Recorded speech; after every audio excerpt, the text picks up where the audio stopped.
Meeting with CAMPO can I get roll call, please? Chairperson Kimbrell, Here. Vice Chairperson Stedfield, Here. Member Bagwell. Here. Member Bonkowski. Here. Member Erb. Here. Member Keller. Here. Member Macquarie. Here. Ex officio Member Rosenberg. Quorum is present. 100%. Nice. Next on the agenda is there any items on the agenda that might be taken? Is that my mic doing that? You're good. You're green, you're good. Oh, it sounds like a buzz to me. Back to me. Is No, that- it's the air HVAC. conditioning. Oh, it's HVAC. Okay, good. Phew. That's a relief to think I didn't write the mic here. All right, thank you. Is there anything we're taking out of sequence here? Not tonight, Mr. Chair. Thank All you. right, thank you. Is there any disclosures or anybody on CAMPO for anything on the agenda tonight? Seeing none, we've covered that.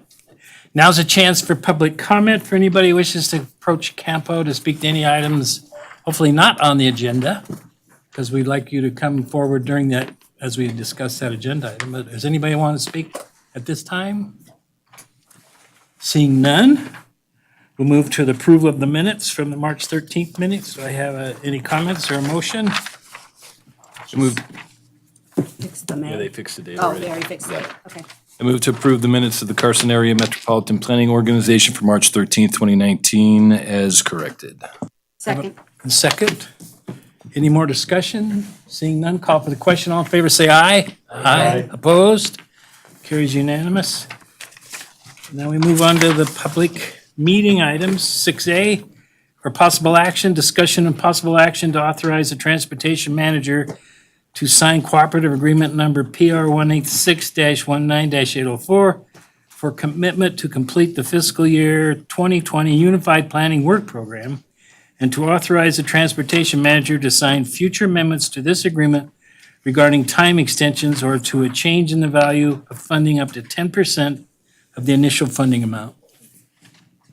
Thank you, Mr. Chair. All right, Lucia. Lucia M. Maloney, Transportation Manager.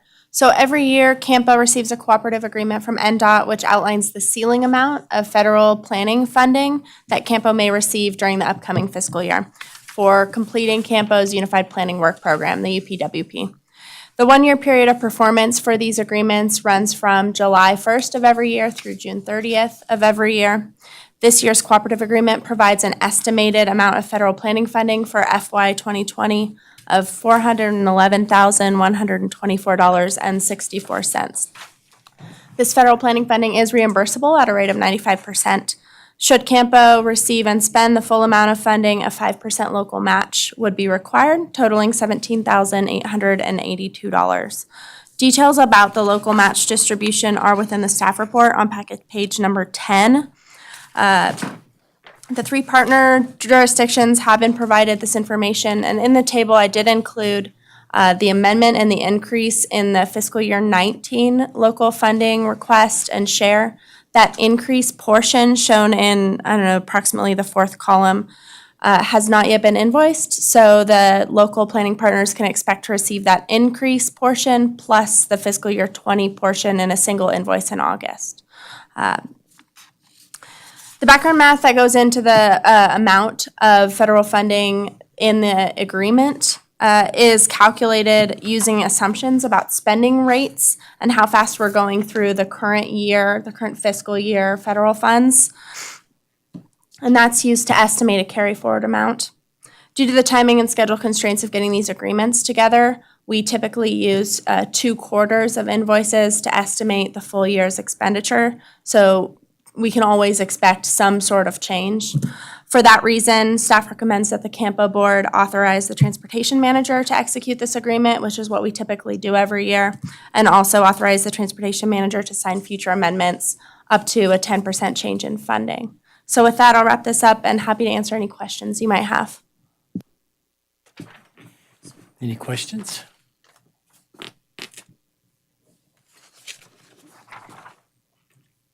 Nope. Or did you have, Chaz? I did, just a housekeeping, the as adopted, I guess third column from the left, as adopted in May 2019, should that be 2018? And then it was amended in February 2019? That's absolutely correct, Chas. Thank you for the catch.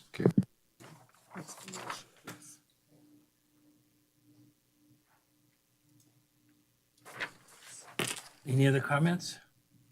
I just have one question. So when we vote for this, is it assumed that the Douglas County and Lyon County and Carson City are all approving these additional monies from this vote as it leaves this meeting tonight? So Douglas County goes back with the expectation for more money and Lyon County does. Is that how that works? That is correct. Okay, so this is a request not only from us, but for those two other entities to know that these dollar numbers have changed for them to get back to their, okay, I got it. That's correct, that it's coming down the pike. Okay, so the only other comment, I mean, I spent a lot of time trying to figure out how to get the numbers to match across these pages. So is this like a template from NDOT that's been used for 2 centuries and it's just not fiscally friendly unless you really get down and crunch, try to figure out how those page by page it works together? I can tell you I spent a good couple of days on the phone with NDOT staff this year and last year being new to this process. You see a lot of words like estimated and approximate and rough carryover and some different things. I think the main thing to keep in mind is that this is an estimated ceiling amount. As CAMPO board and CAMPO staff, we will never get more than what's in this agreement. Most likely we'll get a little bit less, and that'll be determined by how much we spend this year and what our carry forward amount is. And so what will be discussed in the next agenda item is an amendment to the Unified Planning Work Program itself. And what we did there as staff to get to that work program budget was we just incorporated the new federal planning money that's coming. Instead of trying to adjust the fiscal year 19 and guess on the carry forward, we'll sort all that out at the end when we do the fiscal year closeout. Typically, every year, staff receive an amendment from NDOT around January of each year. So 6 months into the fiscal year, that has your final carry forward number. And at that point, we would come back and amend the UPWP to remove funds from fiscal year 19 and bring them into fiscal year 20. So for now, it is a little bit ambiguous, sort of by design, but we know at this point the maximum amount we'll receive is that 411,000 number, and the maximum local match is what's shown in the table on packet page number 10. So what is the go-to page for bottom line? If you took this report, what is the go-to page? It's not the last page then, it's what you're calling page. That's the next item. Oh, okay, we're okay. I got you. We'll worry about that in the next. So just to clarify, this item is just to approve that ceiling amount. I got you. And essentially tell NDOT, yes, we're committed to this, and including the CAMPO local jurisdictions on the board. Okay, I got you. We agree that should we spend this amount, we'll contribute that match. Okay, all right, thank you. Any other questions from the CAMPO? Seeing none, call for the public. Anybody from the public want to come forward and speak to this agenda item? Seeing none, bring it back to the board for discussion or motion.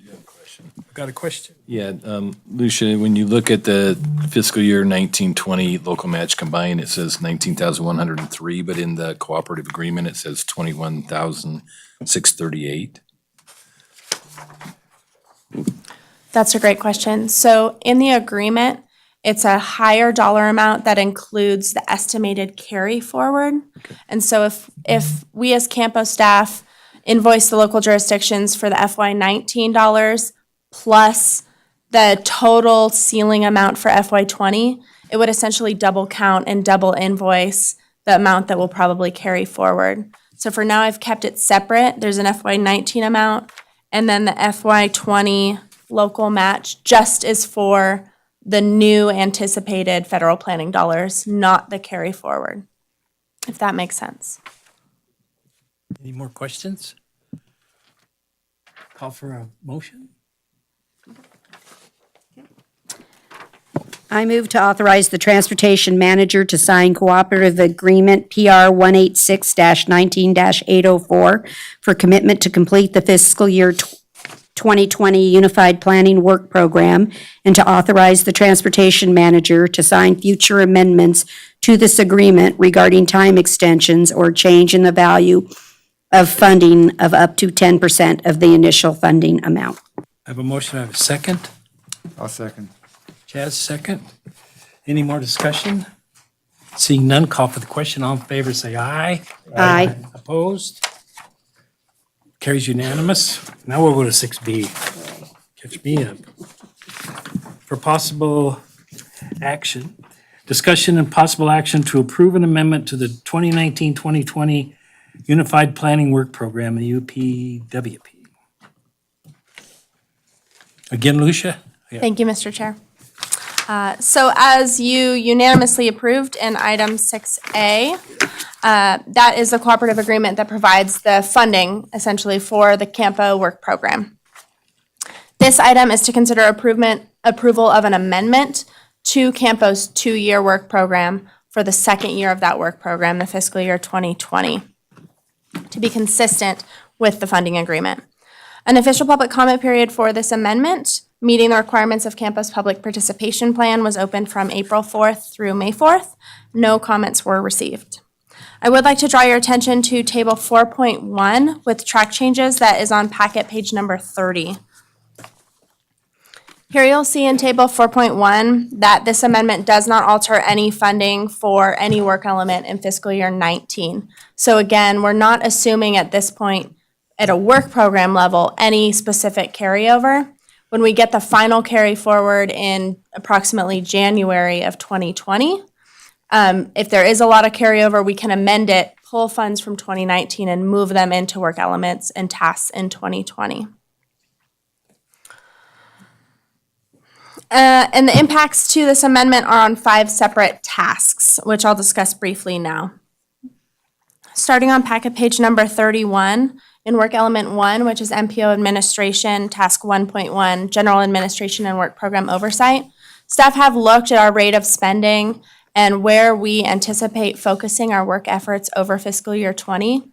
And we've determined that we're able to pull some money from this task, so reduce our expenditures, which is a good thing, right? We should be focusing on tasks, not administration. So we've decreased that budget a little bit to align with expectations for fiscal year 20.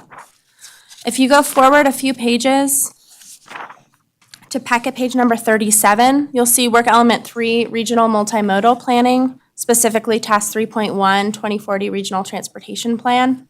Staff have been discussing with NDOT and FHWA staff, and we anticipate spending time preparing for our next version of the regional transportation plan. So we've added a little bit of money here to support those activities.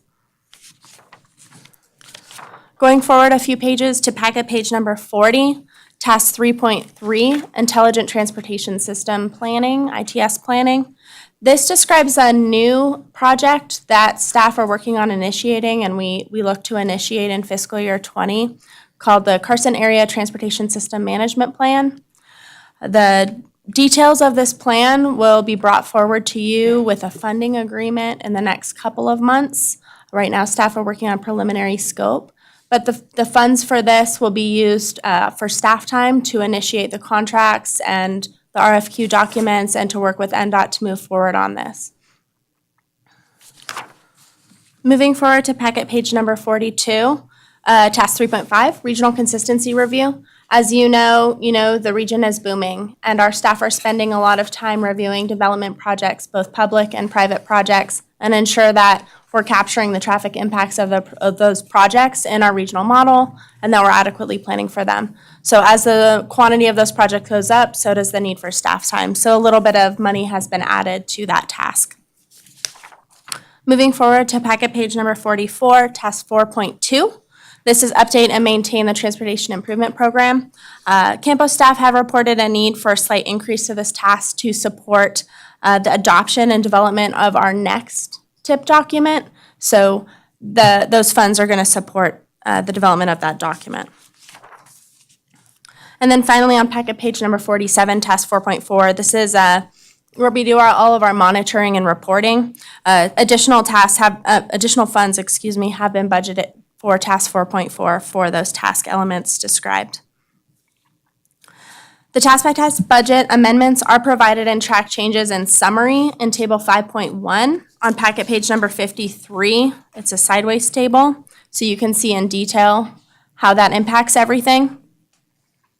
Note that through the document, you've also seen miscellaneous track changes. Those are associated with anticipated milestone deliverable dates, which have been revised based on current project progress.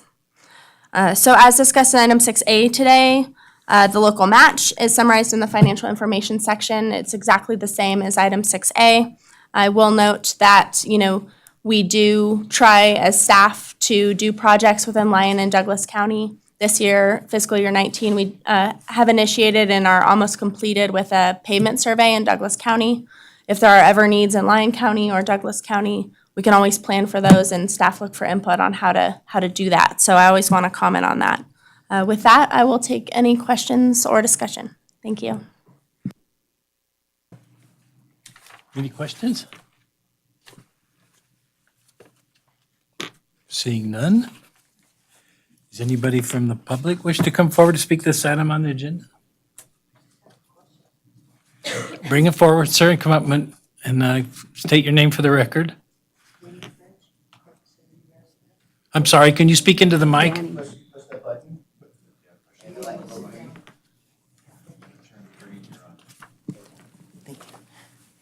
Denny French, Carson City, Nevada, a resident.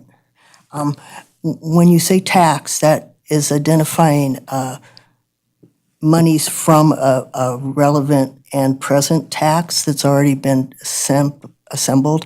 Will that be any portion of that which is federal, stated as such, and which is from your main fund for the city? Can't come with the right words, but is any of that money being contributed to by the new required waste management deal, which has added a 3% onto the basic franchise monies that was earmarked for transportation or for roads? Let me clarify. I think there's some confusion here. Right, that's what I wanted to That clear up. contract has nothing to do with With this transportation. transportation monies. So that would be roads and infrastructure in that sense. Yes, and transit systems, and there's 5 items she just went through. There's 5 elements, but none of Those are none part them are of what part you waste call. management. That helps a lot. Thank you so You much. bet. Appreciate it. You bet. Thank you. Anybody else wish to come forward? Seeing none, bring it back for a motion or any other discussion. Make a motion. That'll make the motion. I move to approve CAMPO's fiscal year 2019-2020 two-year unified planning work program as amended in Exhibit 2. I have a motion. Do I have a second? Second. Second for Jazz. Any other discussion? Call for the vote. All in favor, say aye. Aye. Opposed? Carries unanimous. We'll go to 6C. For possible action, discussion of possible action regarding approval of a formal amendment to CAMPO's federal fiscal year 2018 through 2021 Transportation Improvement Program. This time it's Dirk. Thank you, Chair. So yes, the Transportation Improvement Program, also known as the TIP, is one of the 3 federally required documents for a Metropolitan Planning Organization to maintain. The TIP is a programming document, and what it does is it documents federally funded projects as well as projects of a regional significance. A formal amendment is required when you're adding a project, or when the scope or the cost is increasing above 20% or above $5 million. So the proposed formal amendment is proposing the following 3. First, it amends the Fairview Drive reconstruction project, which is on packet page number 126. What happened was we only added local fundings that were associated with the minimum, the local funding, the local match. This project is adding local funding for a utility improvement, and so we are now adding that funding into the agreement. The cost of the project is estimated at $1.2 million and is comprised of about $589,000 in STBG funds and about $615,000 in local funding, which includes the local match and the funds for the utility improvements. The project amount that's in the TIP does not match the agreement that the RTC is going to be hearing at the following meeting. The RTC, the plan is to come back and do an amendment to the TIP, an administrative amendment, because the additional funds will be under the 20% and under the 5 million threshold. To accelerate the project, the federal funds have been allocated just to the construction phase, which allows us to use local funds and proceed with design. So the second project being amended is the Airport Road and Sewer Project, and that starts on packet page number 130. Project being amended, again, is to add local funding for utility improvements. The cost of the project is about $2.1 million. This is comprised of about $1.9 million in local funds and about $160,000 in STBG funds. The third element of the amendment has to do with the Carson Area Transportation System Management Plan, which starts on packet page number 136. The plan will establish objectives for the transportation operations and asset management to improve performance of the transportation network. The focus of the plan is to find improvements to traffic signals and traffic control devices. An agreement with refined scope can be expected in the coming months. The cost of the plan is approximately $633,000. NDOT is funding the project through federal funds as well as providing the local match through state gas taxes. So that concludes my comments on the TIP amendment, and I'm happy to answer any questions. Good afternoon.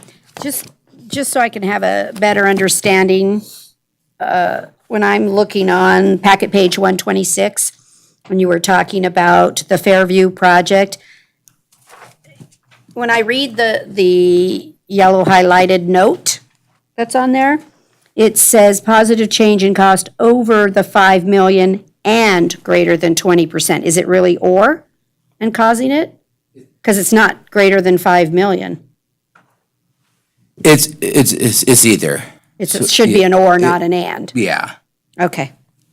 Because I noticed, and then I noticed that copies on other pages. Anyway, it's an or. Yeah, yeah. So we're amending it to be greater than 5 million, or it exceeds 20% of what we originally. Correct.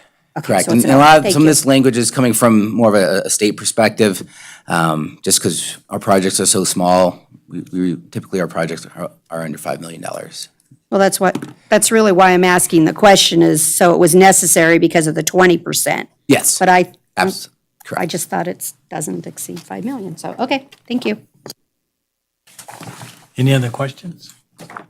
I have one on the transportation management system. So that's the whole CAMPO area that they're going to be looking at? Correct. So that includes portion of Douglas County, and from my understanding, this will be looking at US 395 as well as US 50. I'll jump in and explain a little bit more. So the funding that we're talking about is for rural areas in Nevada. And as you know, or many of you might know, Carson City currently maintains and operates traffic signals in all of Carson, Lyon, Douglas, and Story County. So the way that this project is conceived, it would include all 4 of those counties, the full counties. So it would actually be broader than the CAMPO jurisdiction itself. And it would look at kind of 2 perspectives. The first is an asset management piece, where we look at our traffic control systems, both the signals as well as signs, and we say, where are they in their life cycle? Where are they in GIS? Let's map them. What is their condition? When do they need to be replaced? A full asset management, inventory, and evaluation. And then we also look at performance. So how do our coordinated corridors perform with regard to signal timing and operability? And finally, how does staff make decisions? Or how do we know if we invest money on changing the signal timing? How do we know if we did a good job, if we made it better or worse? So looking at performance measures that inform future decision-making and an investment. And so it's a very expensive project, but we feel that regionally in northern Nevada, it will have really big benefit across the 4 counties. Any other questions? Seeing none, call if anybody from the public like to come forward and speak to this agenda item. Seeing none, I bring it back to the board here, and the motion's pretty brief here without expanding much. Is there more that's all we need to do, I guess, huh? All right, so does anybody make that motion? I move to approve the formal amendment as provided in Exhibit 2. Do I have a second? Second. The call for the question, all in favor, say aye. Aye. Opposed? Carries unanimous. We go to 6D for information only. Presentation and discussion about the 2018 Jump Around Carson Non-Rider Survey conducted October 29th through December 2nd, 2018 as part of the Unified Planning Work Program. Lucia. Thank you, Mr. Chair. I'll keep this brief, but I would encourage discussion if you have any questions or you'd like to discuss after. So detailed in the staff summary are the results from the 2017 Transit Rider Survey that was part of the CAMPO UPWP back in 2017. A subsequent task was in 2018, October 29th through December 2nd. Staff conducted a transit non-rider survey. The survey was available online and was distributed to every city resident via their utility bills. It was also advertised on Carson City's website and social media pages. Survey respondents that wanted to provide contact information and be entered were, we did a random drawing for a $50 Visa gift card. That was, a winner was selected and we mailed that out in March. Although not a statistically significant sampling, which I must stress, we did receive 43 completed surveys out of all of the city utility bills. And so those takeaways will be used to consider and evaluate future transportation improvements to the Jack Transit system. Some takeaways include that the main reason people choose not to ride the Jack buses are that they feel they need to have their car for daily work and life activities. That was 46% of respondents. 21% reported that the main reason was that there's no bus stop near their house. A lot of respondents said they're not familiar with Jack, what Jack provides, where it goes, when it runs. So that may be an opportunity for some public education about what Jack does. 72% of respondents reported that they have used transit when traveling to other cities. So these folks, you know, it's not that they never ride transit, it's that maybe the services we're providing don't meet people's needs. 22% reported that regardless of what we do, they'll never ride the bus. You know, that percentage is, that's pretty normal nationwide. There will always be a portion of folks that won't ride the bus, and that's okay. We want to look at those other folks that may be willing, should we be able to meet their needs. There were statements asking for agreement or disagreement on a number of facets of the transit service. The one that I do want to call out is that 90% of respondents disagreed with the statement that bus service is convenient. And so that's something that as staff and as a board we should look at and see whether we can either increase convenience or increase communication and education about how it can be convenient. When asked about delivery service improvements, the top responses included improve bus stop amenities, increase frequency of service, add bus stops near my house, and add bus stops near my preferred destinations. I included the percentages in there. So again, not a statistically significant sample, but informative nonetheless. This is the best available information that we have. That said, we do want to know more. As you know, we're working on the Transit Development and Coordinated Plan for the JAC. And we have opened a second survey for anyone that would be interested in taking it, riders and non-riders alike. It's open through May 20th. The website where you could go take that survey is surveymonkey.com/r/Jack Transit Community Survey. And with that, I will answer any questions or encourage discussion you may want to have. Thank you. Any questions? Comment? Yeah, just a comment. Although this information is interesting, I don't think it's useful for planning purposes. It comes out to like 4/10,000ths of 1% of the Carson City population, not even the CAMPO population. So although it's interesting, I mean, that's all it is. Well, that public survey with certain things that happen, I know there's ways that you can have different kind of studies so that your sample size is the right size and the right people are in. But that's a whole new contract with the company who does it for professionally. If there was really a need to move it to that level, to ask people who aren't riding buses why they're not riding buses. Obviously, there was a need for you to put the survey out there, so it's just tough to get that. If you're not sitting there grabbing hold of somebody and asking to do something, to get them voluntary is really difficult. The comments you're making are spot on. You know, transit agencies across the country spend millions every year on onboard transit surveys, boarding and alighting surveys, user preference surveys, you know, corridor access and how can we improve ridership in a specific corridor surveys. And it just comes to the value. I think for staff, the value of this particular survey, even though we didn't get too many responses, is this perception that it's not convenient, that it isn't close to my house. And so as we're moving forward into our long-range plan, I think keeping that in mind, both from an educational perspective, as I mentioned, as well as for planning, really is as far as we can take these results. Go ahead. Just a thought, when you're looking to do these surveys, one of the things that kind of draws my interest is to look at the age strata. So I'm wondering if we have a triad that we have at the senior center, happen to be on that committee. And so if you would like to do their little 15-minute myriads of training that we do and help with the seniors, I'd be happy to see if we couldn't do a survey there in that 15-minute and a little talk about the Jack, so that maybe you have 100 respondents that are the seniors that could tell you why or why not.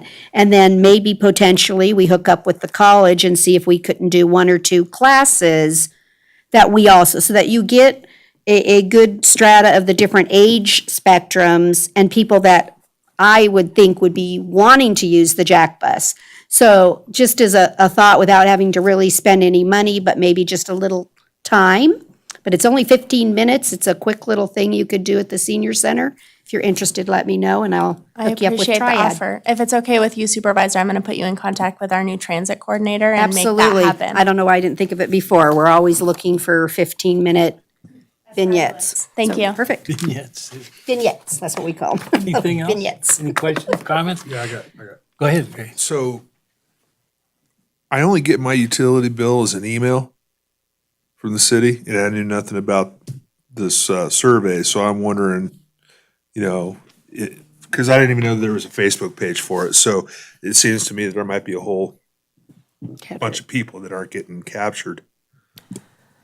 There should have been a blurb even in the email at the bottom of the bill where the city does announcements for different things, like the free trash pickup goes in this little announcement section at the bottom. It was in that section, but admittedly, you know, we did do this.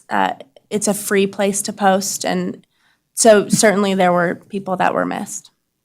Sure, I just look at how much and when it's due, and then after that. So anyway, Well, I'm just pleased to hear that staff feels very comfortable, not very comfortable with the results to give you some direction. So we're doing all right. One of the positive things to say as I was coming here today, one of the crummier bus stops that I've seen people standing near, out near the hospital, they were putting those new bus stops in today. So that'll add to the convenience and a nicer place to sit rather than lean against a pole in 40-mile-an-hour winds and snow, wait for the bus. So that was really nice to see that. They had one on the trailer and one they were putting in, so. And where was that location? It's right, that hotel, the apartment, not hotel, the motel that's right across from the hospital there on 50. There's 2 of them. It's the first one right by Silver Oak, right by my street, Silver Oak Drive. It's right across the street on 50.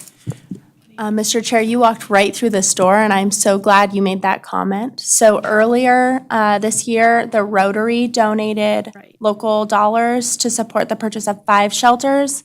Those 5 shelters are going in this week at North Carson Street in front of the hotel there. There's one on Kuntz, right by where the Pegs and the Rayleighs is, right there. There's one on Airport, just north of Nye. There's apartments and a mobile home park right there. There's one on College, just west of where Airport hits College, also a heavily used stop. And there's a 5th one on Fleischman by the medical facility over there on by Fleischman and Mountain. And so those are going in this week. Thank you again to the Rotary for the local match. And you can expect a press release probably next week. That'll make a difference. It's the Holiday Inn. I struggled there. Holiday Inn Express. Yeah, there we go. I mean, I can say we know why people don't ride the bus, right? I mean, you know, if it only comes once an hour and it doesn't meet your schedule, unless you have to, you probably aren't going to wait. We didn't expect miraculous findings. Had we found something really unique, like I don't ride the bus because it doesn't take me to Douglas County, or I don't ride it because it doesn't take me here, we might have considered that. I think it reaffirmed what we knew. There was indication in the survey that folks might ride if amenities were improved, which really goes to show, you know, maybe it's that we can improve ridership. And so I think that it gave us some hope and some things to look at. There was value there. Great. Any other comments? Call from anybody from the public like to come forward to speak to this agenda? And come on forward, sir. State your name again for the record again. Denny French, Carson City, Nevada resident. Thank you. I have a question for you as far as the inserts, and it's nice that I'm not the only one that has those issues. Were the notifications printed in as you have suggested was at the bottom of the billing, even on the email, correct? But in the posting ones that come to the house that say utility on them, is that in a different color that would significantly catch someone's eye to suggest that that was an... Mr. French, go ahead and speak Excuse me, to sir, the yes. chair. There we Oh, go. I'm sorry. Instead of the staff, please. Excuse me, That's all right. Mr. Kimberg, Chair and panel. My questions are basic to why I'm missing some of this. For one thing, I don't have the computer access as a part. But my determination is that to save money, it's easier to put it on something you're already mailing out. So the statements are a really good idea, but the fact that you don't change the color, it's on blue paper, it's blue ink, it sends the dye in unless it's significantly inlaid, different format, whatever, font, something to significantly catch my eye. I do an automatic pay withdrawal type deal. I look at the bill, if there's not an inset flyer already in, you know, something I pull out that's significant from that bill itself or the statement, I don't usually take too much note to it, and that's unfortunate. In one situation, I didn't have a chance to sort of weigh into the issue. But if you just mailed them out as residents to the resident, that's going to cost you extra, but then it would give you an opportunity to perhaps make a pullout that says, okay, if you do our little survey, what we're going to do is give you a couple free rides or some significant asset to the individual doing it. I did an onboard interview, and unfortunately, the interview would have taken more time than the ride. So that was a good experience for me. I was glad that they were there, but that's been years ago. And it was on a reward recipient type thing. But nevertheless, my questions were, is the money the main consideration? There you go. I am so sorry. You're not, I just deal with people straight up. So if I have a question for her, I look at her. well, that would That's- make sense, but that's a process when you have sit I- on the I'm- board. Totally aware that I need to learn your process to be respectful. I'm going to work very hard at it. Thank you. The main thing is for me is that the communications are all around us. There's just so much information being thrown at me unless it's some sort of tricky new way to do it or something that really catches the eye. I'm going to miss it no matter how interested I am in your city activities. And so I would just suggest that the influence of that bill and the statement did not catch my eye on a subject I would have jumped into had it. And I think seemingly and similar with the bus. And as you're talking about structures, and I appreciate them, the structures right now I do not consider safe. I've been accosted verbally at several situations and stops. If I had been sitting in that particular shelter, I would have been pinned in by the individual and been in a possible physical confrontation with them. That's some of the concerns I have. And that the sides that are facing the oncoming buses are blocked often by what was intended, I believe, to be available for advertisements. So any design should take some of those things into consideration, a way in and a way out that don't include my having to go through somebody. It's just a consideration of you can see the legs. It's like being in a stall in a bathroom. You might be able to see there's someone in there, but I haven't always. There have been people tucked up on those benches. I go to step in, find that I'm not alone. And so structurally, I think there's some design considerations that I don't think are being addressed until I'm in. And thank you very much. Now, how do I do the exit? How do you do the what? How do I sign off? Just say thank you. You say and- thank you very much and have a nice day. Something close to that. What you did is made an official note to the minutes for this meeting, and staff have been listening to what you're saying about some of the ideas you had. So what you said is valuable and has been listened to, and we hope that you're satisfied with that. Well, I appreciate the fact that you considered it at all, whether or not it's valuable, That's- but thank you very That's one of much. our roles, is to listen to the public, and Thank you're a you. part of that. So thank you for those comments. Thank you.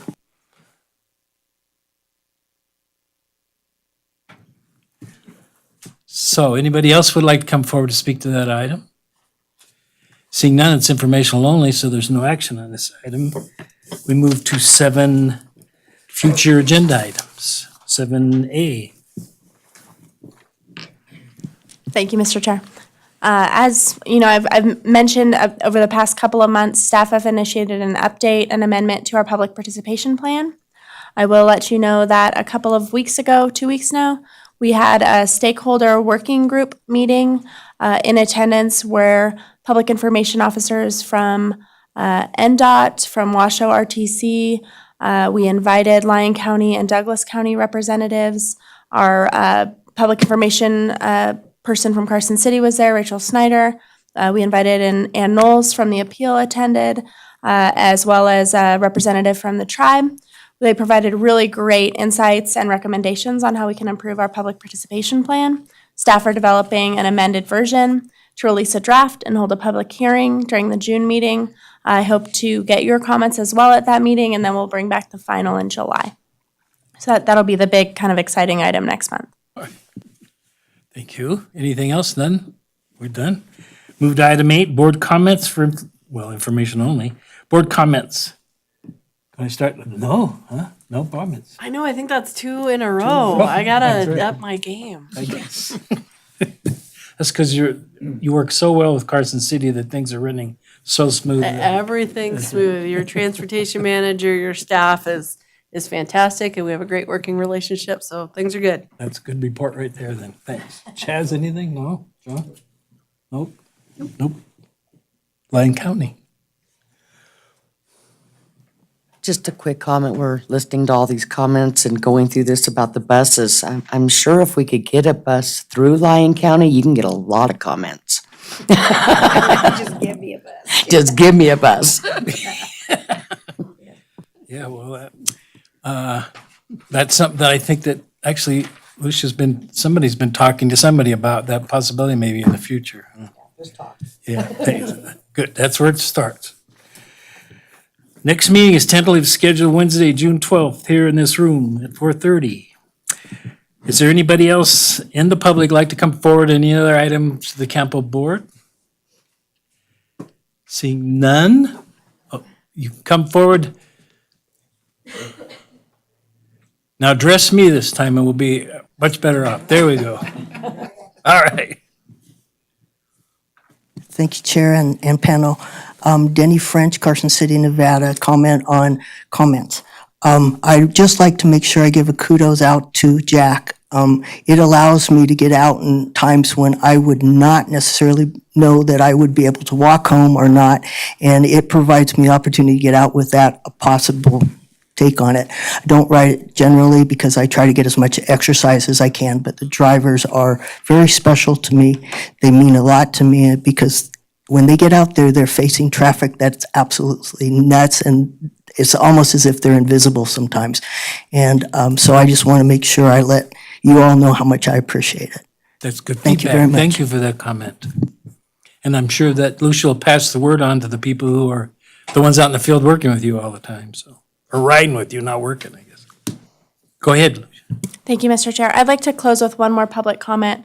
While we have our CAMPO reps from our partner jurisdictions on the board, I want to welcome the addition of Carson City's new transit coordinator, Michael Reynolds. He's in the audience. He was here at the last meeting. You may have mistaken him for public, wanting him to comment, but he sat there stoically and observed. Michael started with the city in late March. So far, he's really grabbed the bull by the horns. He has been evaluating the program. He's really picked up where Graham Dollar had left off. Already, he's enhanced and improved our Jack cash handling policy. He's working on our disadvantaged business enterprise policy for how we contract using federal transit dollars. He's already hosted a stakeholder meeting for the Jack Transit Development Coordinated Plan, and he's really doing a good job so far. Michael is a lifelong resident of Carson City. He's been here, forever, and so he knows a lot of folks in town, and he has a really good perspective on our transit system. When not coordinating Jack Transit, he also sits as secretary on the Carson City Schools Foundation Board of Directors, so he has a lot of extracurriculars. We're really glad to have him on the team, so just wanted to introduce him to you. Welcome, good accolades for you, and looks like it's a beard club now. It kind of leaves the gals out they've got to match it somehow, I guess, so. So thank you for being here and being a part of this team, and I have a lot of respect for having worked with this group for a long time now, so you're with a really good team. So, now I look for a motion for adjournment. So moved, John. What time do you want to come back? 25 after. We'll come back for RTC. See, right, I thought that.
Meeting of the Carson City Regional Transportation Commission. Today is May 8th, 2019. It is 5:27.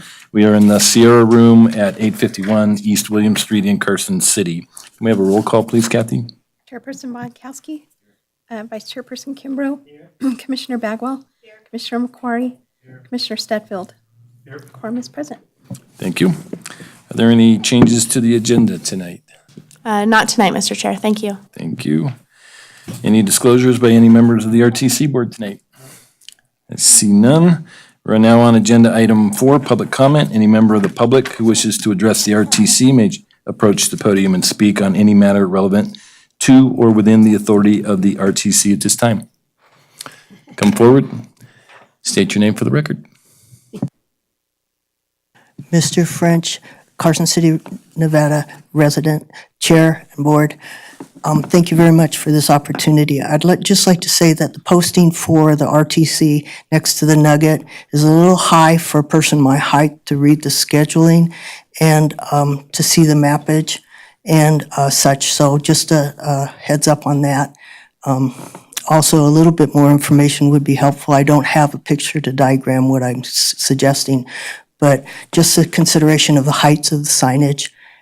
It's out of my sight reach. I need a stepping stool or take a picture and then try to look at it later. Thank you very much. Thank you for those comments. Any additional public comment at this time? Seeing none, we will move to agenda item 5, approval of the minutes. If everybody has had a chance to read those, I will entertain a motion. Move to approve the minutes. Oh, I'm sorry. Go ahead. Sorry. amount. Yep, move to approve the minutes of, See that? Am I gonna let you make a motion? where'd they go? April 10th? April 10th. Sorry, I was really caught there. I guess all I have to say. Second. All right, we have a motion and a second. Any discussion?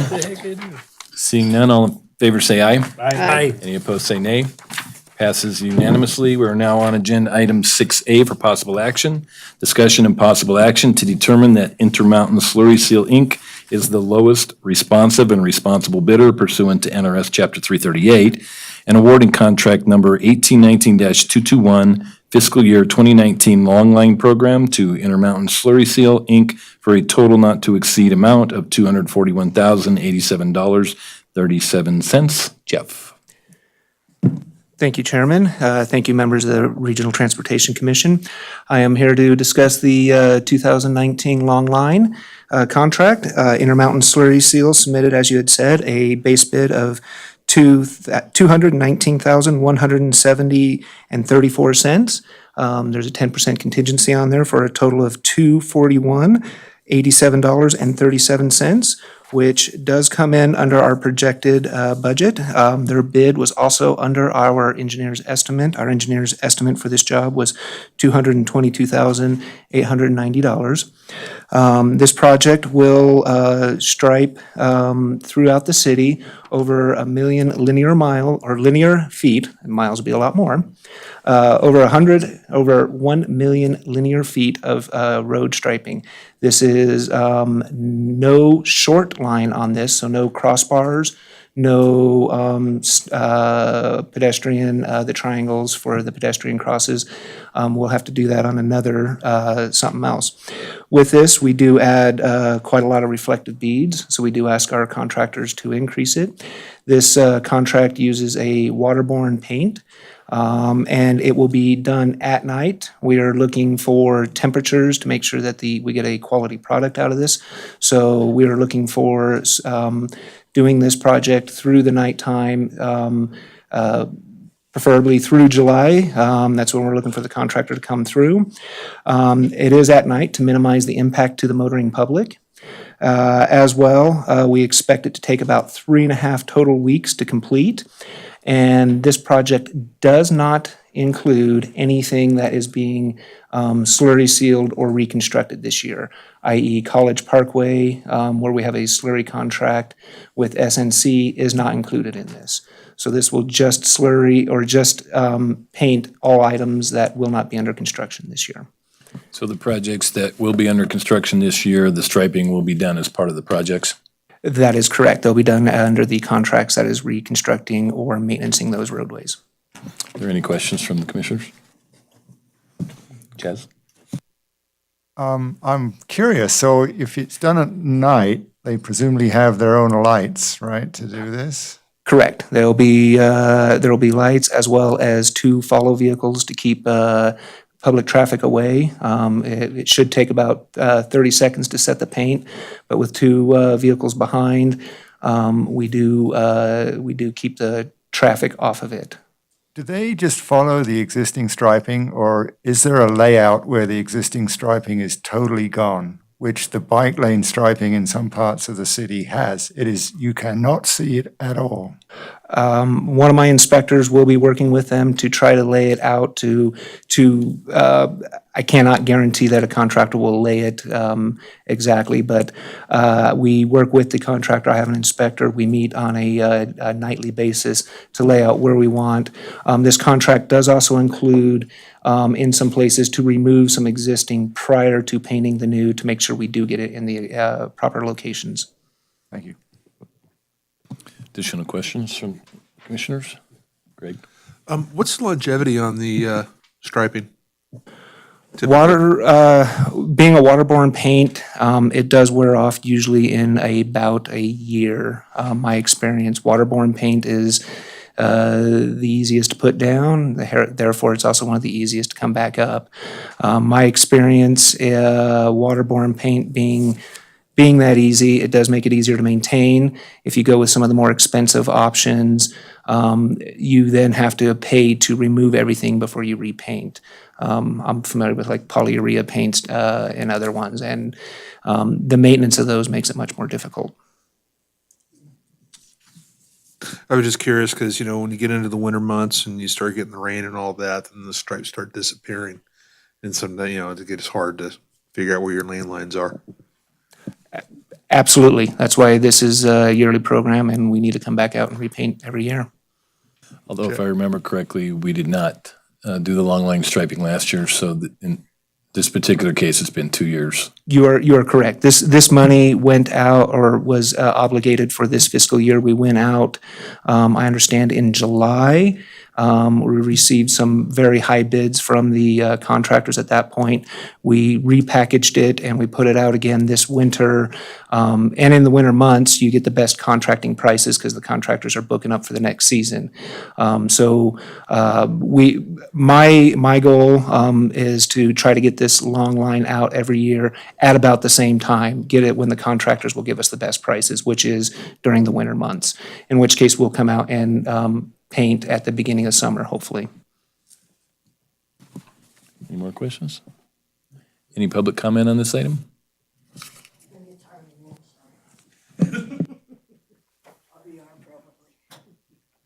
Jenny French, Carson City, Nevada resident, Carson. Board, Director, Chair, sorry, my eyes. I have had some experience with striping and also slurry seals. And my question about the slurry seals, it does take preparation, some grinding, some blowing. Also temperatures are very important for the seal to take hold and such. My question is, has that blowing and the grinding been added into the time deal as working at night? And if it is it considering residents being disturbed by such? Because it is a noisy operation. Do I look now? Yeah, well, no, you're fine. You're fine. We're going to have staff answer that for you. Thank you. We do consider the night work and where it will take place. We do have certain limitations throughout town to try to keep the noise down, the lights down, because it is, even just the lights of the truck, we have received complaints, and so we do take that into consideration. The grinding, I do believe we are doing that as a night operation as well. I believe most of the grinding is through some of the more heavily traveled industrial areas and out of the neighborhood areas. Do I address the next question then to you? The next question is, will the paint include a glass component for reflection? It does. We have specs that we provide to the contractor to account for the reflectivity and the beading. One of the considerations for the dump disposal of glass that may not be part of a recycle deal was to consider grinding it and adding it to the dump, the landfill. And I'm just thinking, could there be a combination thought in that as to contribute our own glass to those projects?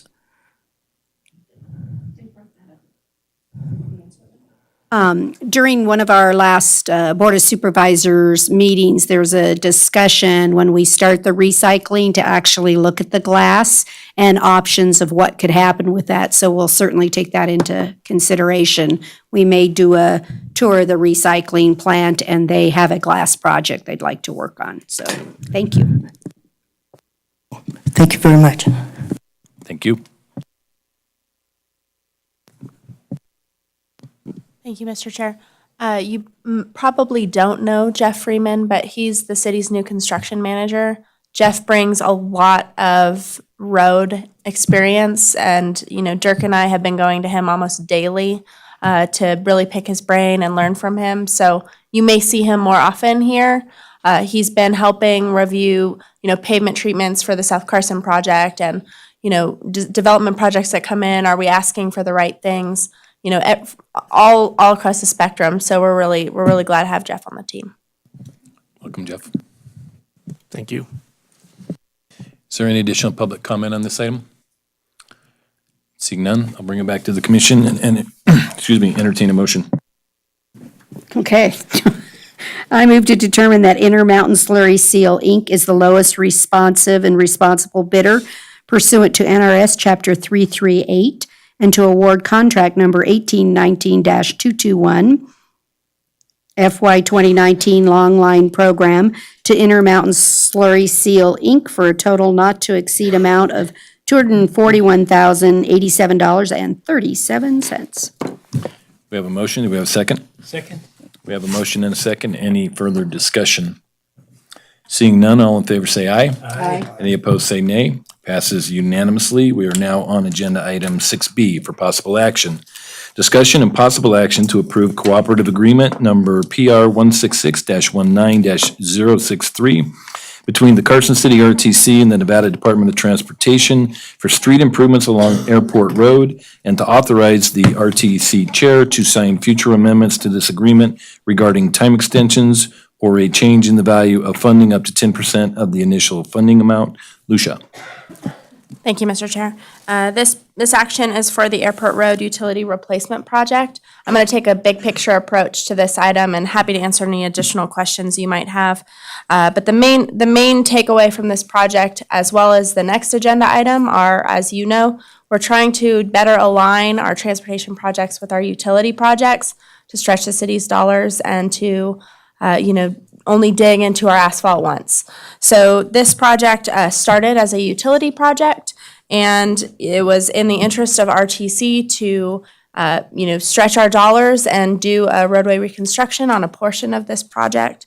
The project is partially funded with Surface Transportation Block Grant funds, $160,000, which was previously approved by the RTC.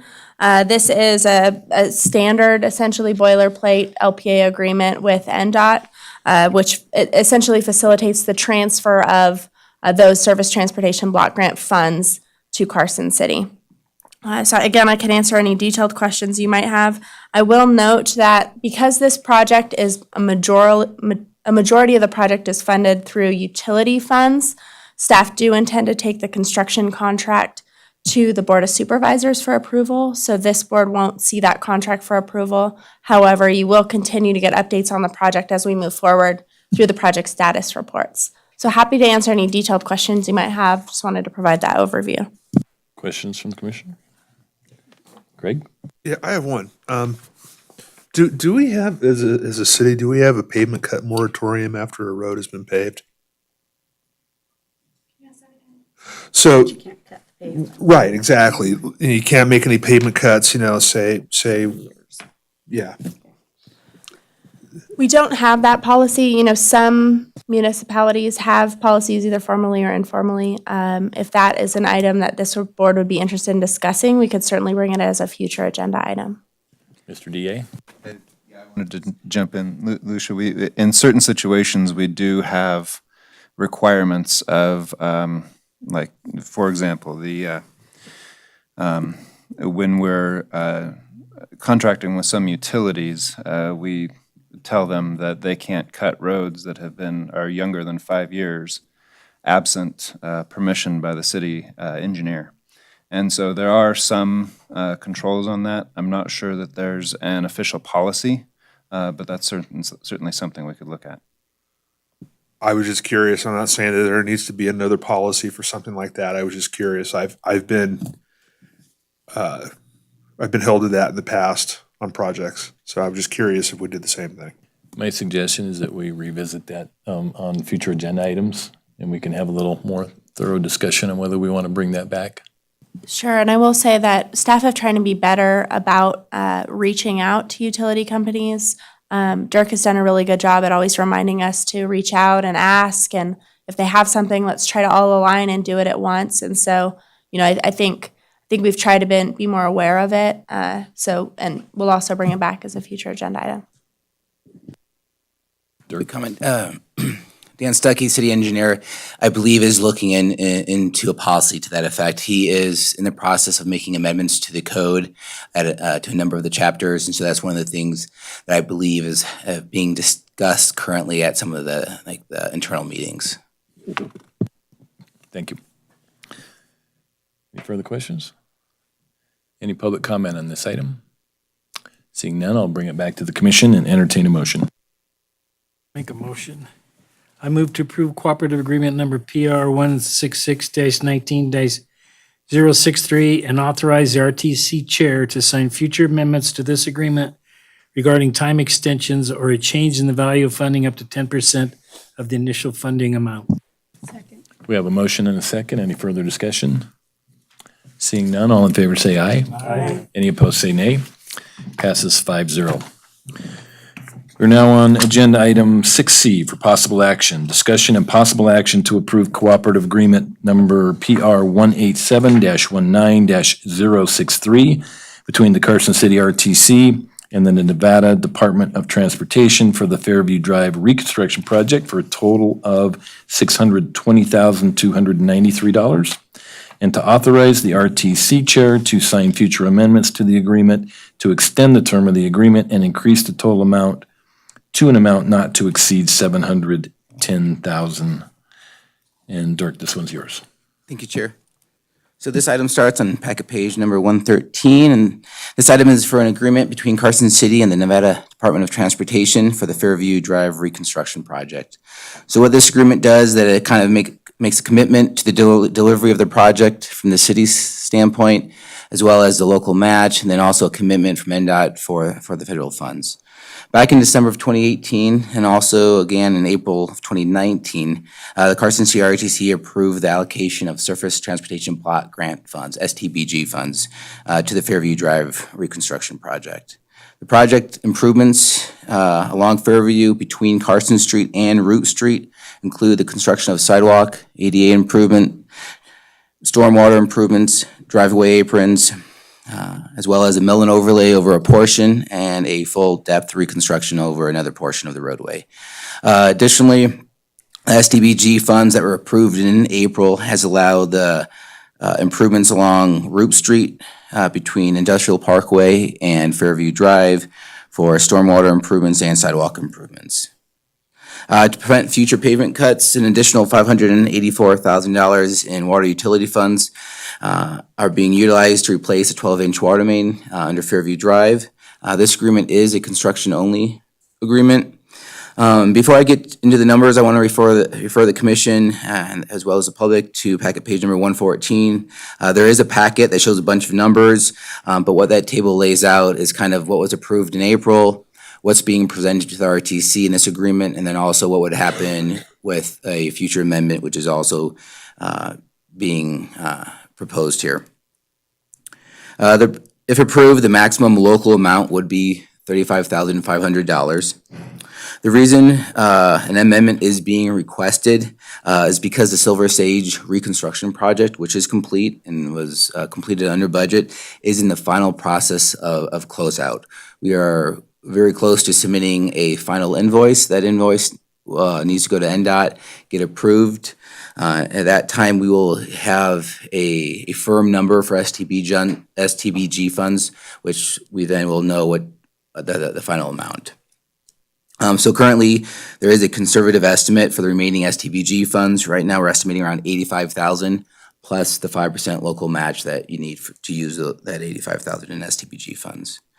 In February of 2019, we had a preliminary design and a tentative budget for this project, and we entered that into the fiscal year 20 budget. That's in the capital request projects that were attached to the presented budgets. That number was about $577,000, and that was the best available estimate at the time. Since February, we have refined our estimate. If this item is approved, the fiscal year 20 transportation infrastructure funds will need to be transferred to the capital project to accommodate the additional funding. So staff is recommending approval of the current agreement and authorization of the chair to approve an amendment not to exceed $710,000 as presented on packet page number 114. That concludes my comments, and I'm happy to answer any questions. Any questions from the commissioners? Lori? So we're doing this one a little bit different, up to the maximum of 710, because you potentially know instead of 620 and he gets 10% authority because you need more than 10%. So we're doing this a little bit Correct. The reason why this is kind of, also up in the air is, we have the STBG funds, but we also have an agreement with NDOT to use those STBG funds. And if we don't have those STBG funds obligated by September 30th of this year, they revert back to the state. So it's like, we know about how much money we have. We want to finalize it so that no funds are left on the table and revert back to the state. In addition to that, the other thing that we're doing differently on this contract is normally the transportation manager has the authority to sign amendments up to 10%. In this particular case, it will be myself, the chair, in conjunction with the transportation manager, since this is kind of a one-off. So it'll be the two of us that go through the changes and approve them and sign the amendment. And that was going to be one of my questions, the RTC chair versus the, so thank you for answering that question, yeah. And typically you'd see in the motion, future changes up to 10%. We took that out completely. If there's any additional changes in the future, we would bring those back. Only if they exceed the 710. If they exceed the 710. Additional questions? Is there any public comment on this item? Then I will entertain a motion. I'll make a motion. I move to approve cooperative agreement number PR 187-19-063 and to authorize the RTC chair to sign a future amendment to increase the total estimated amount to no greater than $710,000 between the Carson City RTC and the Nevada Department of Transportation for the Fairview Drive reconstruction project, and to authorize the RTC chair to sign future amendments to this agreement regarding time extensions. We have a motion and a second. Any further discussion? Seeing none, all in favor say aye. Aye. Any opposed say nay. Passes 5-0. We are now on agenda item 7, internal communications and administrative matters, non-action items. First up, 7A, transportation manager's report. Lucia? Thank you, Mr. Chair. The Jack Transit Development and Coordinated Plan has been moving forward, so I wanted to provide you an update on that. Staff has received the first technical report from the consultant, which includes a comprehensive summary of existing conditions. The technical report is being finalized this week and next week, and once it is, I will distribute it electronically to this board for your information, as well as we will post it on the website. If you remember from the scope when we approved the contract, there's a series of technical reports that build on each other to then turn into a long-range and a short-range transit plan. So it is moving forward. The project had its first stakeholder meeting on April 29th. The meeting was well attended by our standards with 15 attendees. It was held here at the community center and primarily focused with a discussion on social services providers and what they require from our transit system and whether we're meeting their needs or not, what's working well, what could be improved. It was a really good discussion. A second public workshop with a similar topic for those who were not unable to make the first meeting is scheduled for May 14th at 2:30 p.m. at the Carson City Senior Center. We do invite anyone to attend and participate and provide comment on what's working with the Jack Transit system and what can be improved to better serve our community and our residents. Additionally, there are flyers in the back for the upcoming public workshop on May 14th. At the bottom of the flyer is the website where members of the public, board members, transit riders, not riders, anyone can take a survey and provide more information for us. Again, for the record, it's surveymonkey.com/r/Jack Transit Community Survey, one word. So we hope to get as much feedback and guidance and comments as we can get. Next item on this manager's report, I'd like to provide some information on the I-580 freeway resurfacing project that's being completed by NDOT. This project is planned to begin on May 20th for work on the I-580 freeway from Duck Hill to the Fairview Drive exit. Approximately 2 inches of roadway surface will be removed and repaved along this nearly 6-mile stretch. The 13-year-old roadway is cracking and rutting and requires work. If they wait any longer, NDOT reports that major reconstruction could cost as much as 6 times more than the upcoming project. The project also includes addition of traffic cameras at the major intersections. These will be really great. This is a good addition for Carson City. So if you go on to the NV Roads website, you'll be able to see ahead of time how the on-ramps are looking, if it's looking congested. Hopefully not. Yield signs at US 50 and College Parkway on-ramps where the right turn on at those intersections, if you've been there before, it can get pretty terrifying, if you will, with folks merging on with those yield signs. So those yield signs are being improved, flashing arrows, flashing signs are being added and will be coordinated with the traffic signals, so that should make that yielding much more safe moving forward. Additionally, the project includes updating the exit numbers. This has to do with changes from calling it US 395 to making it an interstate, I-580. So the exit numbers from the Spaghetti Bowl all the way down to Carson City are being updated. Information on those exit numbers can be found at nevadadot.com/exit. The project will take place beginning May 20th through next year. Work's being done at night with single lane closures, ramp closures, and minor detours from 6 p.m. to 6 a.m., Sunday through Friday. So additional information can be found from NDOT, and I'll provide updates as I receive them. One last item, I also provided on the back press release relating to the Paving for Pizza grant that the city received. This was $5,000 provided by Domino's to fix potholes in Carson City. I did want to quote our Public Works Director, Darren Schultz, who noted in the press release, "While the grant is highly appreciated and needed, it is the residents who nominated Carson City that deserve our fullest gratitude. Having our residents taking the initiative to do what they can to improve our streets speaks highly of our city. Every little bit counts in terms of the street funding, and Public Works is committed to stretching every dollar as far as possible." So we're really excited for this. The pothole filling will take place on May 14th in front of Mark Twain Elementary School on Slide Mountain at 1:30 p.m. So anyone that would like to join us, I heard a rumor there may be pizza. So that concludes my manager's report. Any questions on the manager's report? Right, we'll move on to 7B, Street Operation Activity Report. Thank you, Mr. Chair. This is the Street Operations Activity Report for activities in March of 2019. I made a comment at the last meeting where we looked at the February activities, and you'll see a lot of potholes have been filled. As citizens, as drivers, if you notice potholes, please submit Carson City Connect tickets.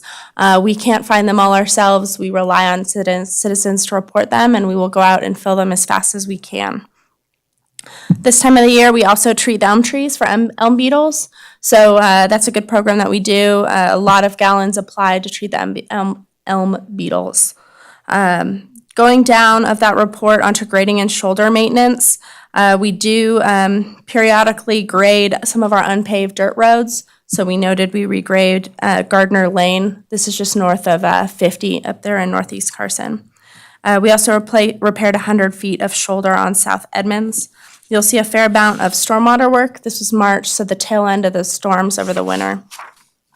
And then on the back at the very bottom, we did have 3 rain events where our crews cleared 533 drains and removed 16 yards of material. That's a lot. We don't have a lot of guys, and they work a lot of hours clearing those storm drains for us. And again, the comment of, if you have a clogged drain or you need assistance, submit a Carson City Connect ticket so we can help you out. Thank you. Go ahead. Just more a question, the tree care on the chemical treatment, that's like 10 gallons a tree? Am I reading that right? That's the way the math worked out. Wow. And is that all the elm trees that we have to treat, or is this just one section and there's a whole bunch more elm trees we have to do? I don't want to misspeak. I don't know the answer to that question, but I can get the answer and get back to you if that's okay. Because I'd like to kind of know where they are too. I'm like, wow, that's a lot of stuff we're injecting into a tree. So just if you can get me some information, thank you. If you have additional questions on that in the future, Justin Tierney, our street supervisor, he is an expert on all of these categories and provides really good information. Thank you. I'd just like to give a shout out to the storm drain crew living on the low end of a cul-de-sac. where the water gets awful close to your garage when the storm drain gets plugged up. They were out there pretty quickly and cleared it out in one of those rain events, so kudos to them. I will pass that on. Thank you. Yeah. I've been with them at 2:00 in the morning in knee-deep water before, so they work hard. So we always appreciate them. We're now on item 7C, project status report. Thank you, Mr. Chair. I'll run through this fairly quickly as normal, but if you have questions as we go, please interrupt me. So starting on packet page number 174, the 60% design plans are being presented to the Board of Supervisors for acceptance in May. If you remember, this group recommended approval of those plans. We anticipate presentation of the 90% design to this group anticipated for July. Packet page number 175, the freeway multi-use path to Colorado Street. You know, there was a need, and Dirk hit on it in the last action agenda item related to obligating Surface Transportation Block Grant funds before September 30th. So staff have prioritized the airport road project and the Fairview project to expedite design of those. There's less time sensitivity with this Colorado path with regard to funding. So the 90% designs, you haven't seen a lot of progress in a couple months, but we are moving forward and we are on schedule to go to bid in construction next year. So you'll see some movement on that soon. You did receive an update on the Fairview Drive reconstruction project, so I'll skip over that one, but happy to come back if you have questions. The Kings Canyon Trailhead Improvement and Roadway Reconstruction Project, 30% design plans were received. Project information was sent out to impacted property owners. We've solicited public comment on the project. Staff have gone out in teams from both Public Works and Parks and Open Space and met with a couple of the property owners at the top of Kings Canyon there and gotten some really great feedback that's informing design. It's been a really good partnership between Public Works and Open Space and a good model for future. So that's moving ahead. Comment that I was up there last Saturday and they had so many cars, they were parked way down the road, so I would hate to be that. I met him actually because I worked on that trail. His house was blocked off with probably 25 cars down the roadway that day. I couldn't believe that. What a great project when we get that done and figure out a way, the carrying capacity so we're not blocking the road. It was blind down the road for probably 300 feet down the road with cars. The property owners up there have been really good partners and really patient, I think, with that land use. And they've, like I said, provided really good feedback. The 30% design has the addition of a lot of parking, which should help get that to be a much more safe situation up there on the weekends. The Seward Street Pedestrian Signal Project, if you're like me and you watch the morning news, they did a little spiel on it yesterday. But this has started construction, so you'll see the crews out there starting with sidewalk work and starting the lanes. You also, this project extends over into Little Lane a little bit, so there may be some transit impacts, but we're working closely with NDOT, and they've been good partners on this project. The CDBG College Parkway Improvement Projects, for those following along, I'm on packet page number 175. The project was posted for public bidding on April 179. Thank you, Mr. Chair. It was posted for public bidding on April 29th, and the construction contract is anticipated to be approved at the June RTC meeting. The freeway multi-use path to Edmonds Sports Complex, staff have been working on an LPA agreement, so for funding with NDOT, and that is expected to be presented at the June RTC meeting as well. The Airport Road Sewer Replacement Project, we already discussed that this evening, so I'll skip over that one. The District 1 Pavement Preservation Projects, Part 1. The construction is planned to begin in July, so we're moving forward on that. The Gonai Road Reconstruction Project, staff opened bids on April 24th, and the construction contract is anticipated to be presented to RTC in June. On the District 1 street lighting, this has to do with our complete streets and looking at all modes and safety improvements.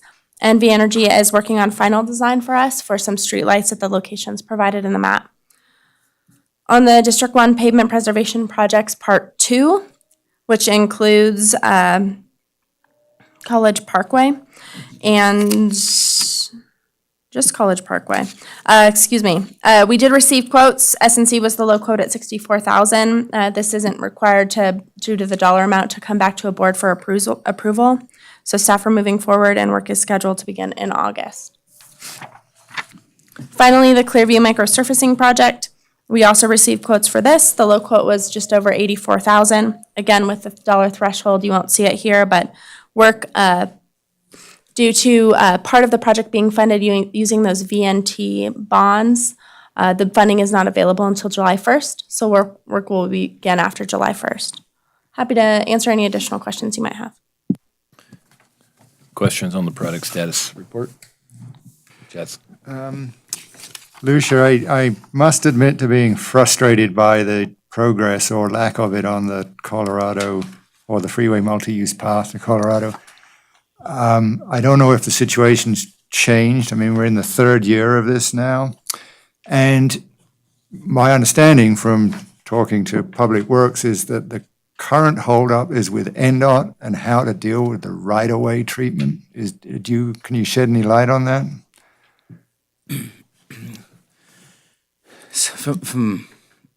I've been in a number of meetings, and some of the discussion on the right-of-way has to do with kind of use of the freeway right-of-way, but also additionally that there's something called a span of control for the freeway, which this path is going to be in. And so there's been discussions on what do we need to do? And the way that it was resolved, in my understanding, is that we had to kind of beef up, if you will, some of the barricades between the freeway ramp, I believe, south of Fairview Drive and possibly north of Fairview Drive.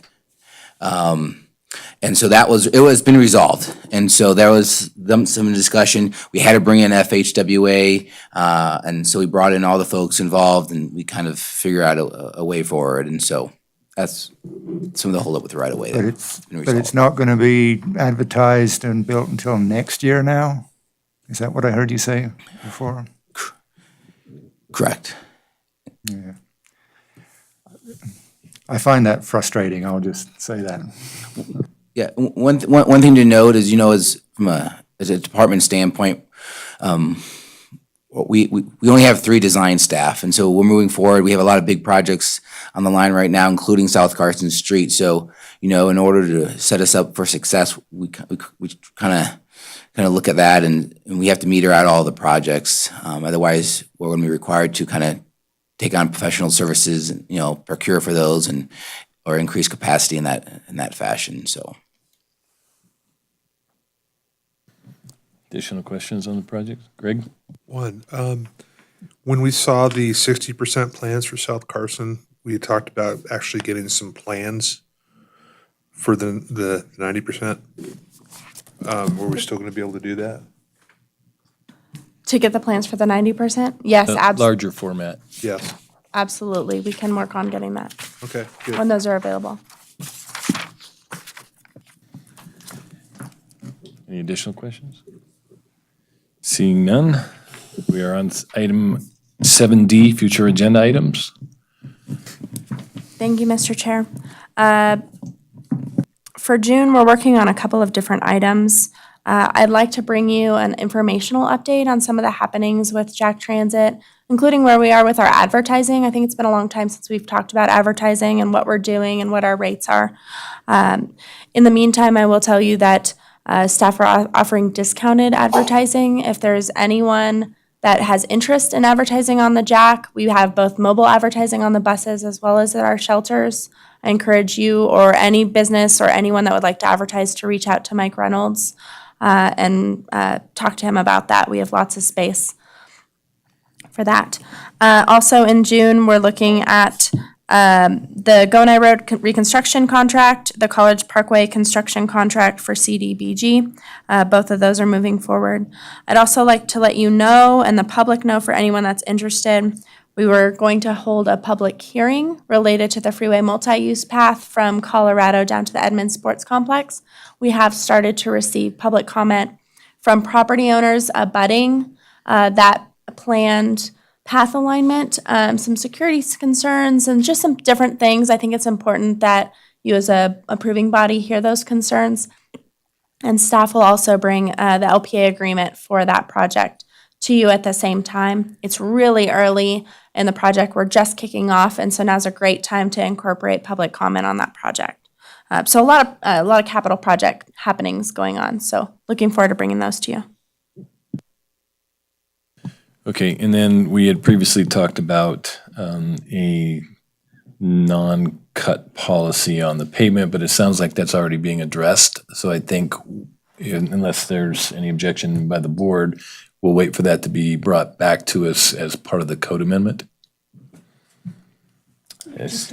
Just a general question potentially on that, whether if it's a code amendment, would it necessarily come to RTC versus the Board of Supervisors? So just as a thought that maybe it can come here first, just for a future agenda item. Yeah, thank you. Are there any other proposed future agenda items by the commissioners? All right, I see none. So we're now on board comments. Item 8, any board comments? Craig, Lori? Nope. Okay. The next meeting is tentatively scheduled for after the CAMPO meeting on June 12th, 2019, right here in this room. We are now on final public comment. Any member of the public who wishes to address the RTC board can approach the podium now and speak on any matter relevant to or within the authority of the RTC. Mr. Vaccaro.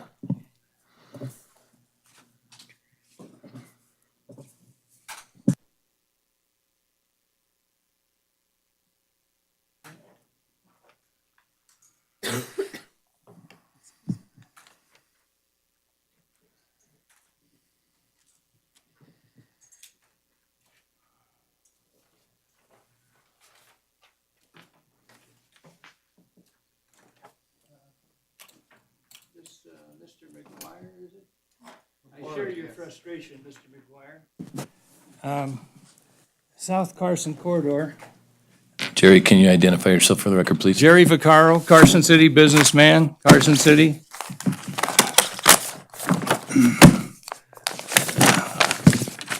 Your delay in finishing your planning for South Carson, and I've spoke with Deputy DA Todd Reese here, and he's provided me with information which shows diagrams. And in between properties, you're having where the frontage, the right-of-way frontage, is already excluding any of the improvements. You're narrowing the roadway when the city expanding on the south end with apartments and so forth. So you're going to have more traffic, but you're narrowing the right-of-way. You've excluded frontage. You've got Applebee's restaurant. You're not going to touch it. AutoZone, you're not going to touch it. 312 feet in between those two facilities, 312 feet. And you can't give us an answer on what you're going to do with that property. I've requested from the DA's office as to how soon a decision would be made at the city level as to what the city's desire is on how they're going to relinquish the business frontage. Mr. Vaccaro, at this point, I need to jump in, Mr. Chair. The relinquishment of the right-of-way is something that will come before the Board of Supervisors. Unfortunately, that's not an item that is within the authority of the RTC. He brought it up, and I'm echoing his frustration, okay? He's a member. Okay? He is. All right. But I'm So just what I'm saying, here to I'm just ask you saying for the- today, Excuse me. go ahead. Okay. So first of all, we'll let the Deputy District Attorney finish his comments, and then I'll address what was said by Mr. McQuarrie. The relinquishment of the rights-of-way and the relinquishment of a particular right-of-way is something that the Board of Supervisors will need to address. That is not something that is within the authority of the RTC. Mr. McQuarrie, your comments were? My comments were related to a totally different project. It's the extension of a multi-use path along the freeway, adjacent to the freeway in a totally different part of town. Had nothing to do with the South Carson corridor? No, it didn't. Okay, what I'm asking here for today, your next meeting is additional time, because I have a 30-minute presentation to make with documentations to this board as relative to the planning through Mr. Doring here, who we've had meetings on this, and to itemize the different parcels in question as to that not being needed by the city. So what I'm asking for today is additional time for your next meeting, because I'm also going to schedule that for the Board of Supervisors and the Planning Commission to make the presentation to each and every one of them. This has been, this program here has been over 2 years in planning. You got $5.2 million in money from Department of Transportation for you to assume the improvement of South Carson. And then you got money from the feds, I don't know, $1.5, $2 million. So you're now around $8 million for South Corridor, and I think there's even more money in there.